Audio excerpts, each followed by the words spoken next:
सोमवार व्रत कथा। किसी नगर में एक धनी व्यापारी रहता था। दूर दूर तक उसका व्यापार फैला हुआ था। नगर के सभी लोग उस व्यापारी का सम्मान करते थे।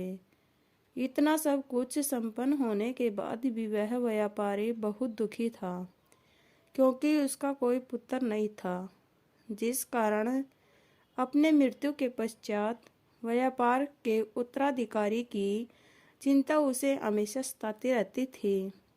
पुत्र प्राप्ति की इच्छा से व्यापारी प्रत्येक सोमवार भगवान शिव का व्रत पूजा किया करता था और शाम के समय शिव मंदिर में जाकर शिव जी के सामने घी का दीपक जलाया करता था।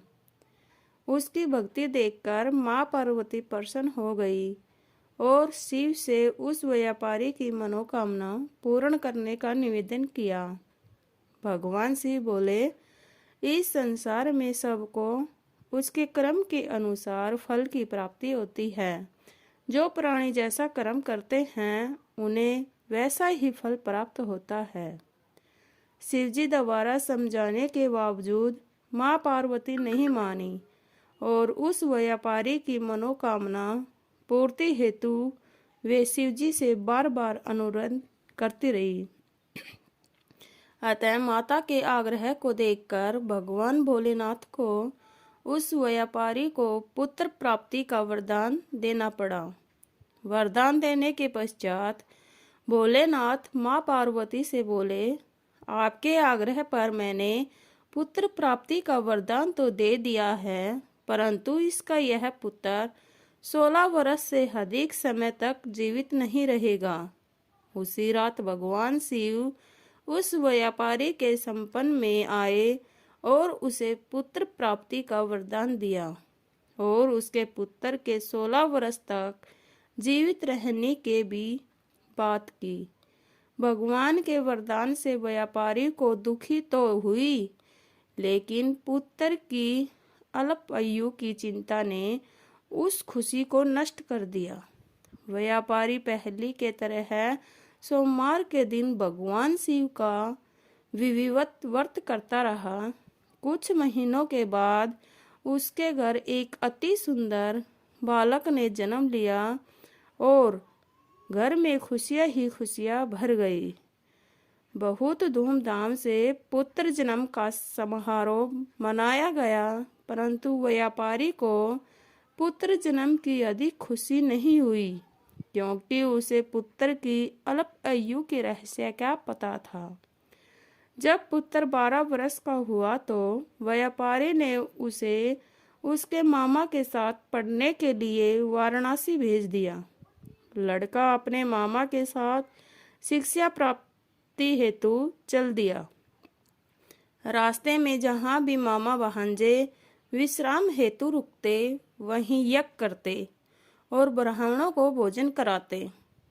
लंबी यात्रा के बाद मामा भांजे एक नगर में पहुँचे।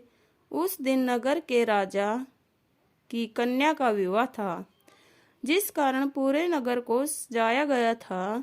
निश्चित समय पर बारात आ गई थी, लेकिन वर का पिता अपने बेटे के एक आंख से काने होने के कारण बहुत चिंतित था। उसे वह था कि इस बात का पता चलने पर कहीं राजा विवाह से इनकार न कर दे, इससे उसकी बदनामी भी होगी। जब वर के पिता ने व्यापारी के पुत्र को देखा तो उसके मस्तिष्क में एक विचार आया। उसने सोचा, क्यों न इस लड़के को दूल्हा बनाकर राजकुमारी से विवाह करा दूं। विवाह के बाद इसको धन देकर विदा कर दूंगा और राजकुमारी को अपने नगर ले जाऊंगा। वर के पिता ने लड़के के मामा के साथ इस संबंध में बात की। मामा ने धन मिलने के लालच में वर के पिता की बात स्वीकार कर ली। लड़के को दूल्हे का वस्त्र पहनाकर राजकुमारी से विवाह करा दिया। राजा ने बहुत सारा धन देकर राजकुमारी को विदा किया। शादी के बाद लड़का जब राजकुमारी से साथ लौट रहा था तो वह सच नहीं छिपा सका और उसने राजकुमारी के ओढ़नी पर लिख दिया, राजकुमारी, तुम्हारा विवाह मेरे साथ हुआ था। मैं तो वाराणसी पढ़ने के लिए जा रहा हूँ और जब तुम्हें जिस नवयुग की पत्नी बनना पड़ेगा वह कान्हा है। जब राजकुमारी ने अपनी ओढ़नी पर लिखा हुआ पढ़ा तो उसने कान्हे लड़के के साथ जाने से इनकार कर दिया। राजा को जब ये सब बात पता लगी तो उसने राजकुमारी को महल में ही रख लिया। उधर लड़का अपने मामा के साथ वाराणसी पहुंच गया और गुरुकुल में पढ़ना शुरू कर दिया। जब उसकी आयु 16 वर्ष की हो चुकी थी तो उसने यज्ञ किया। यज्ञ के समाप्ति पर ब्राह्मणों को भोजन कराया और खूब अन्न वस्त्र दान दिए। रात को वह अपने शयन कक्ष में सो रहा था। शिव के वरदान के अनुसार शयनावस्था में ही उसके प्राण पखेंडु उड़ गए। सूर्योदय पर मामा मृत भांजे को देखकर रोने पीटने लगा। आसपास के लोग भी एकत्रित होकर दुख प्रकट करने लगे। लड़के के मामा के रोने विलाप करने के स्वीकार समीप से गुजरे हुए भगवान शिव और माता पार्वती जी ने भी सुने। माता पार्वती ने भगवान से कहा, प्राणनाथ, मुझे इसके रोने के स्वर सहन नहीं हो रहे हैं। आप इस व्यक्ति के कष्ट को अवश्य दूर करें।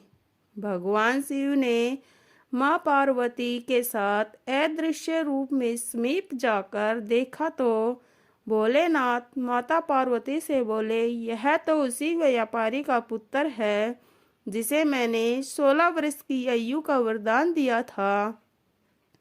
इसकी आयु पूरी हो चुकी है।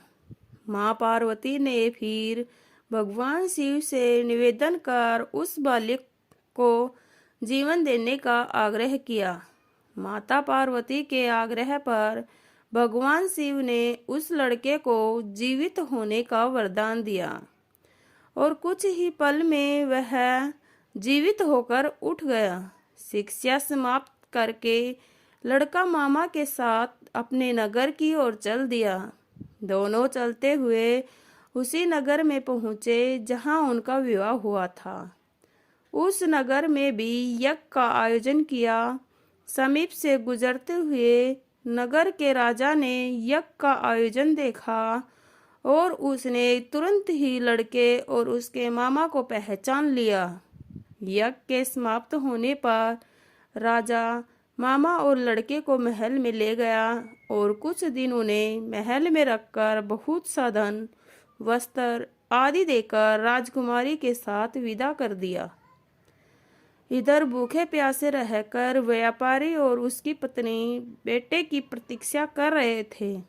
उन्होंने प्रतिज्ञा कर रखी थी कि यदि उन्हें अपने बेटे की मृत्यु का समाचार मिले तो दोनों अपने प्राण त्याग देंगे। परंतु जैसे ही उसने बेटे के जीवित वापस लौटने का समाचार सुना तो वह प्रसन्न हुआ। वह अपनी पत्नी और मित्रों के साथ नगर की द्वार पर पहुंचा। अपने बेटे के विवाह का समाचार सुनकर पुत्र वधू राजकुमारी को देखकर उसकी खुशी का ठिकाना न रहा। उसी रात भगवान शिव ने व्यापारी के संपन्न में आकर कहा, हे श्रेष्ठी, मैंने तेरे सोमवार के व्रत करने और व्रत कथा सुनने से प्रसन्न होकर तेरे पुत्र की लंबी आयु प्रदान की है। पुत्र की लंबी आयु जानकर व्यापारी बहुत प्रसन्न हुआ। शिव भगत होने तथा सोमवार का व्रत करने से व्यापारी की सभी मनोकामनाएं पूरी हुई।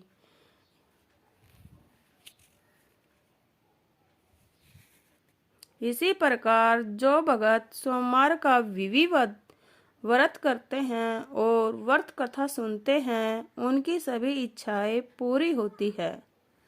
श्री शिव शंकर भोलेनाथ की जय हो।